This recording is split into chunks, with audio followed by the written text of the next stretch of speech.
भारी बारिश के चलते टीला ढहा और हो गया एक हादसा। उत्तर प्रदेश के कानपुर शहर में बीते 24 घंटे से हो रही मूसलाधार बारिश ने जनजीवन अस्त व्यस्त कर दिया। शहर के कई इलाके जलमग्न हो गए हैं, जिससे लोगों को भारी परेशानी का सामना करना पड़ रहा है। इस बीच थाना जाजमऊ इलाके के ऊंचा टीला में एक दर्दनाक हादसा सामने आया है, जिसने हर किसी को झकझोर कर रख दिया है। भारी बारिश के चलते जाजमऊ टीले का एक हिस्सा भड़बड़ाकर नीचे बनी एक झोपड़ी पर गिर गया। इस झोपड़ी में एक बुजुर्ग दंपति अनीस फातिमा 65 वर्ष और रफीक 70 वर्ष मौजूद थे। टीले के गिरने से दोनों मलबे में दब गए। आसपास के लोगों ने तुरंत बचाव कार्य शुरू किया, लेकिन अफसोस अनीस फातिमा को बचाया नहीं जा सका। उनकी मौके पर ही दुखद मौत हो गई, जबकि उनके पति रफीक गंभीर रूप से घायल हो गए। घटना की सूचना मिलते ही इलाके में मातम सा छा गया।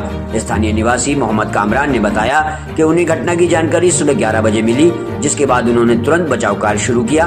लगभग आधे घंटे की मशक्कत के बाद दोनों को मलबे से निकाला गया, लेकिन अनीस फातिमा तब तक दम तोड़ चुकी थी। घायल रफीक को फौरन अस्पताल में भर्ती कराया गया, जहाँ उनका इलाज चल रहा है। घटना की सूचना मिलते ही थाना जाजमऊ पुलिस मौके पर पहुंची और मृतक महिला के शव को कब्जे में लेकर पोस्टमार्टम के लिए भेज दिया। एसीपी कैंट आकांक्षा पांडे और एसडीएम सदर अभिनव सिंह भी घटना स्थल पर पहुंचे और स्थिति का जायजा लिया। एसडीएम सदर ने पीड़ित परिवार को हर संभव मदद का आश्वासन दिया है। उन्होंने कहा है कि शासन द्वारा जो भी सहायता संभव होगी वह प्रदान की जाएगी। कानपुर से ब्यूरो चीफ मोहम्मद नईम की रिपोर्ट।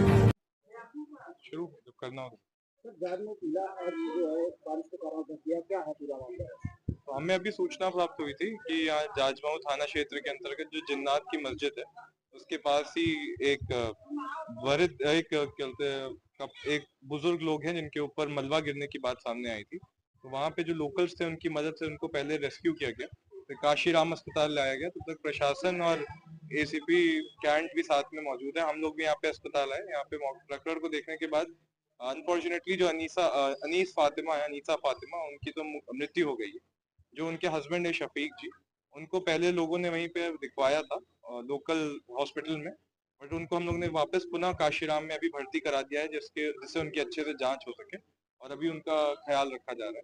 बाकी एक बार हम लोग मौके पे भी जाके उसका देखेंगे या पुष्टि करेंगे कि क्या प्रकरण था असली में, और इनकी जो भी संभव मदद हो सकती है वो करने का प्रयास किया जाए। रेस्क्यू ऑपरेशन कितनी देर चला? रेस्क्यू ऑपरेशन तो नहीं है, नीचे ये झोपड़ी में रहते थे, ऊपर से मलबा गिरने का मामला सामने आ रहा है।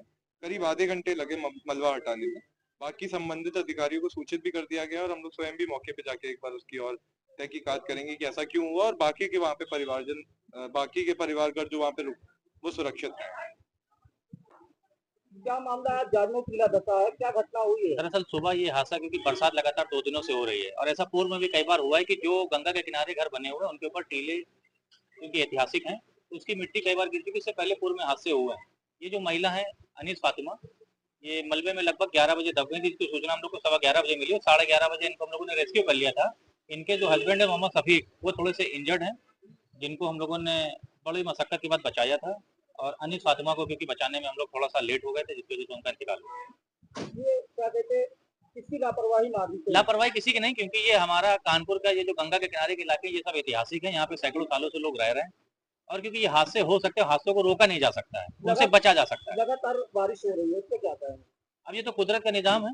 बारिश नहीं हो रही थी तो लोग परेशान थे, बारिश हो रही तो लोग परेशान। जारी करना चाहिए। हाँ, बेशक जारी करना चाहिए। एक एडवाइजरी होनी चाहिए कि जो गंगा के किनारे लोग रह रहे हैं वो बरसात के मौसम में खासकर किसी सुरक्षित जगह पे चले जाए। बरसात जब हो जाए,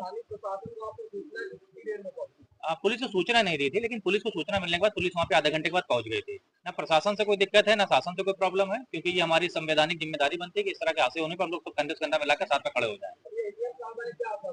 एडीएम साहब ने बोला है कि जो भी सरकारी सुविधा और सरकारी आर्थिक मदद हो सकती है वो हम लोग पूरी करेंगे। उसके बाद वहाँ के लोगों को, क्षेत्रीय जनता को जागरूक करेंगे जो लोग गंगा के किनारे टीले के आसपास रह रहे हैं, जहाँ पर इस तरह का भूस्खलन होने का खतरा है, तो उनको सोशल अवेयर करके किसी सुरक्षित स्थानों में पहुंचाया जाए।